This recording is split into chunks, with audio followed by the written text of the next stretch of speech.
នៅវេលាព្រឹកថ្ងៃច័ន្ទទី22ខែកញ្ញាឆ្នាំ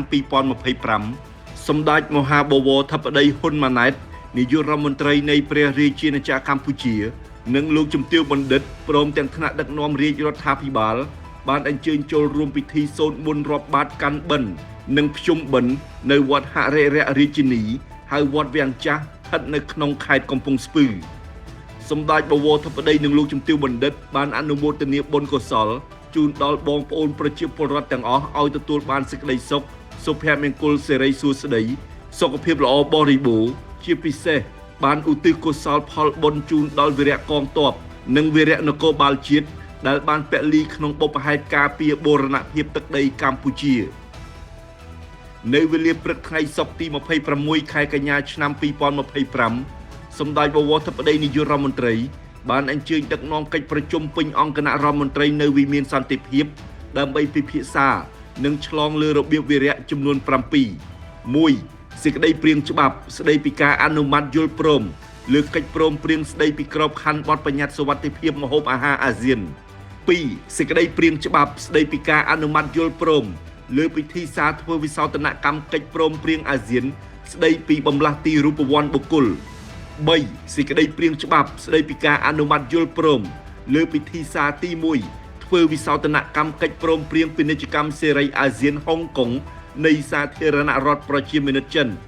4. សេចក្តីព្រាងច្បាប់ស្តីពីការអនុម័តយល់ព្រមលើពិធីសារទី2ធ្វើវិសោធនកម្មកិច្ចព្រមព្រៀងបង្កើតតំបន់ពាណិជ្ជកម្មសេរីអាស៊ានអូស្ត្រាលីនូវែលហ្សេឡង់ 5. សេចក្តីព្រាងច្បាប់ស្តីពីការអនុម័តយល់ព្រមលើអនុសញ្ញាស្តីពីការបង្កើតអង្គការអន្តរជាតិសម្រាប់សន្តានកម្ម 6. សេចក្តីព្រាងរបាយការណ៍ដំបូងស្តីពីការអនុវត្តអនុសញ្ញាស្តីពីសិទ្ធិជនពិការនៅកម្ពុជានិងរបៀបវីរៈទី7ពាក់ព័ន្ធនឹងបញ្ហាផ្សេងនៅវេលារសៀលថ្ងៃសុក្រទី26ខែកញ្ញាឆ្នាំ2025នៅវិមានសន្តិភាពសម្ដេចបវរធិបតីនាយករដ្ឋមន្ត្រីបានអនុញ្ញាតឲ្យគណៈប្រតិភូសភាសហរដ្ឋអាមេរិកដឹកនាំដោយឯកឧត្តម Adam Smith សមាជិកសភាប្រចាំរដ្ឋ Washington រួមដំណើរដោយឯកឧត្តម Michael Baumgartner សមាជិកសភាប្រចាំរដ្ឋ Washington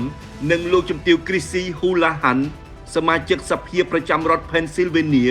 ចូលជួបសម្ដែងការគួរសមនិងពិភាក្សាការងារក្នុងឱកាសនៃជំនួបគណៈប្រតិភូសភាសហរដ្ឋអាមេរិកបានវាយតម្លៃខ្ពស់ចំពោះវឌ្ឍនភាពនៃទំនាក់ទំនងកម្ពុជាសហរដ្ឋអាមេរិកព្រមទាំងបានគូបញ្ជាក់ថាដំណើរទស្សនកិច្ចរបស់គណៈប្រតិភូនាពេលនេះមានគោលបំណងរួមចំណែកពង្រឹងទំនាក់ទំនងទ្វេភាគី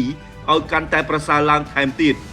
គណៈប្រតិភូសភាអាមេរិកក៏បានកោតសរសើរចំពោះភាពជោគជ័យក្នុងការអភិវឌ្ឍសេដ្ឋកិច្ចរបស់ប្រទេសកម្ពុជាសម្ដេចបវរធិបតីបានសម្ដែងនូវការពេញចិត្តចំពោះភាពរីកចម្រើននៃទំនាក់ទំនងនិងកិច្ចសហប្រតិបត្តិការដ៏ល្អរវាងប្រទេសទាំងពីរលើវិស័យជាច្រើនក៏ដូចជាការភ្ជាប់ទំនាក់ទំនងរវាងវិស័យឯកជននៃប្រទេសទាំងពីរពាក់ព័ន្ធនឹងបញ្ហាព្រំដែនកម្ពុជាថៃសម្ដេចបវរធិបតីបានថ្លែងអំណរគុណចំពោះឯកឧត្តមប្រធានាធិបតី Donald J. Trump ដែលបានសម្របសម្រួលឲ្យមានបទឈប់បាញ់រវាងកម្ពុជានិងថៃបានឆាប់រហ័សដែលបានជួយសង្គ្រោះអាយុជីវិតមនុស្សជាច្រើន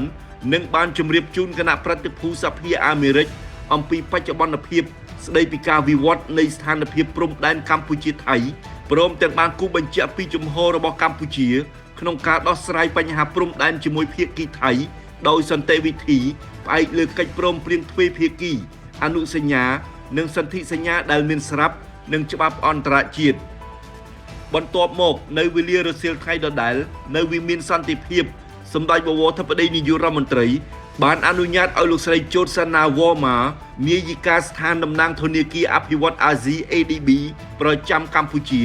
ចូលជួបសម្ដែងការគួរសមនិងជម្រាបលាក្នុងឱកាសដែលលោកស្រីបញ្ចប់បេសកកម្មការងារនៅកម្ពុជា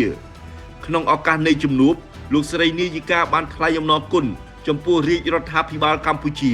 ដែលបានផ្ដល់ទំនុកចិត្តនិងគាំទ្រដល់ភាពជាដៃគូដ៏រឹងមាំរវាងធនាគារ ADB និងកម្ពុជា